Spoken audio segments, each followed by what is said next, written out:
Morning, everyone. When I came here about a year and a half ago, I said to Deacon Bob, whenever you feel comfortable and you want to read the gospel, just let me know. And he said, okay. So a couple of weeks ago was the first time Deacon Bob read the gospel since I've been here. I'm really glad that he read it today with those names. Bob, it made my life a lot easier.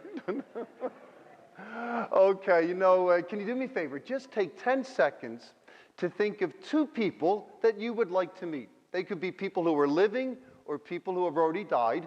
Just take 10 seconds to think of two people that you would like to meet. Now, they have to be good and happy people. Like, they can't be bad people like Hitler and Stalin. Okay, so that wouldn't work. Just think of two people that you would like to meet.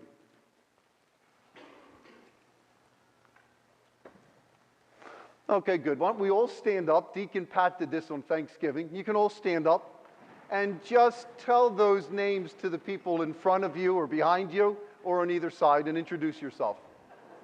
Two people you'd like to meet.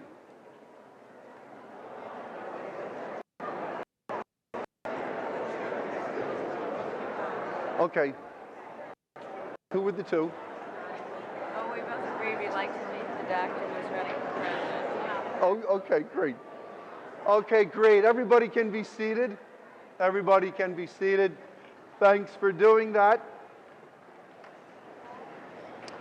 Thanks for doing that. Okay, so who are some of the people that you'd like to meet? The doctor who's running for president. Okay, Mr. Carlson. Who else? Other people? The current president. Okay. Others? My pop-up. Okay, his pop-up. That's cool. What's that? Okay, the Pope. Yes? St. Joan of Arc. That's an interesting one. That's great. Kalman would like that because he's from France, up in the choir loft. Yeah? Okay, Gandhi. Other people? Yeah? Mother Teresa. There's a new movie out on Mother Teresa called The Letters. Supposed to be pretty good. Yes? Yes. Which one? You. Who would you like to meet? Edison. Thomas Edison. And who would you like to meet? You would like to meet God. That's shooting high. Everybody's had so many interesting people that they would like to meet. Somebody said Abraham Lincoln. Somebody else said Patton. One of the girls last night at the 5:30 said Kim Kardashian. Kim Kardashian. Ugh, what's up with that? But whoever we would like to meet, it would really be exciting to meet somebody who's important, and, it'd be a little nervous, but it would kind of be exciting too. My friend is Bishop Tim Sr., who's one of the bishops in the Archdiocese of Philadelphia. And Bishop Tim is the rector at St. Charles Seminary. So about a year ago, Bishop Tim was at a meeting where the rumor was kind of confirmed that the Pope probably would be coming to Philadelphia. And for the World Meeting of Families, and then the place where the Holy Father was going to stay was St. Charles Seminary, where Bishop Tim is the rector.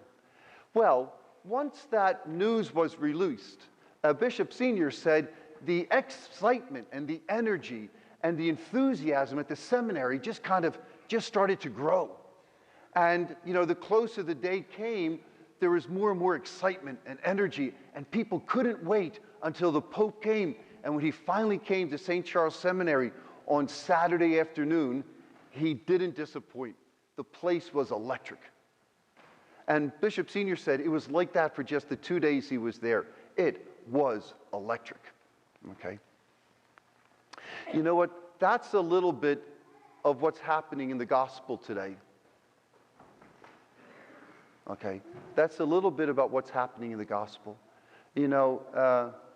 Luke tells us that there's this mysterious man who appears out in the desert. And Luke kind of sets you up for it. He mentions all these important people.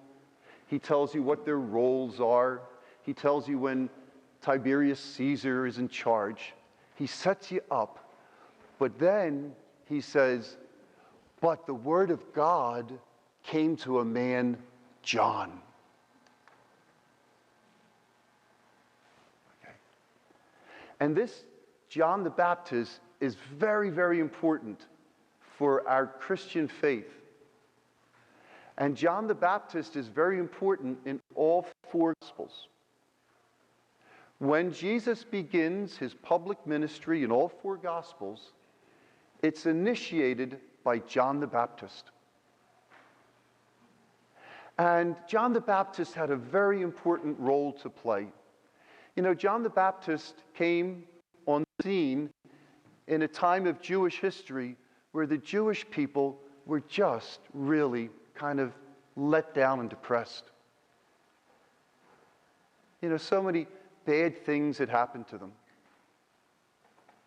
You know, and they started to wonder whether their God, Yahweh, was going to be faithful to all these promises that he made. And they looked at themselves. They looked at what they had become. They looked at their oppressors who were having a field day of this. And the Jewish people said, is it worthwhile even holding on? And they were just a sorry bunch of people. But, okay, when John the Baptist appeared, he said to them, listen, never lose hope. He's coming. And John the Baptist said, I know things have been tough, but it's going to get better. And John the Baptist was saying, our God is a faithful God, and he never, never breaks his promises. And John the Baptist said, so stand up, you know, be joyful. It's going to happen. He's coming. The Christ we've been waiting for, he's just around the corner. And when he comes, he's not going to disappoint. And you know what started to happen? The Jewish people, it was contagious. All of a sudden, the Jewish people, you know, they were listening to the message of John the Baptist, and they started to stand upright. And you can imagine there's a little spring in their step. You know, and they stopped singing the dirgy psalms, and they started to sing those happy psalms again. And they started to tell the great stories of God's faithfulness. And they encouraged their children and their grandchildren that one day it would be better. You know? And all of a sudden, hope and joy came back to the people. And when Jesus finally appeared, he delivered the goods. And there was a joy and a hope for people who met Jesus Christ. Okay. You know what? If you're a little bit like me, you know, sometimes I need a little shot in the arm. I need a little joy and a little hope. But there's a lot of people out there who need some joy and hope. And you might be the person God's asking to bring that joy and hope to them, like God asked John the Baptist a long time ago. You know? So I'm asking everybody at all the masses this weekend to focus just on these two things, joy and hope, okay? And, you know, find one person in your life that you could bring joy and hope to this week. And then do that. One person in your life that you could bring joy and hope to. And then bring that joy and hope to them. Okay? That's what John the Baptist's mission was. To bring joy and hope to the people of his place and his day. That's what all of our mission is as well. To bring joy and hope to the people of our day and of this place. So, this week, one person that you know who could use a little joy and hope, and then you bring that joy and hope to them.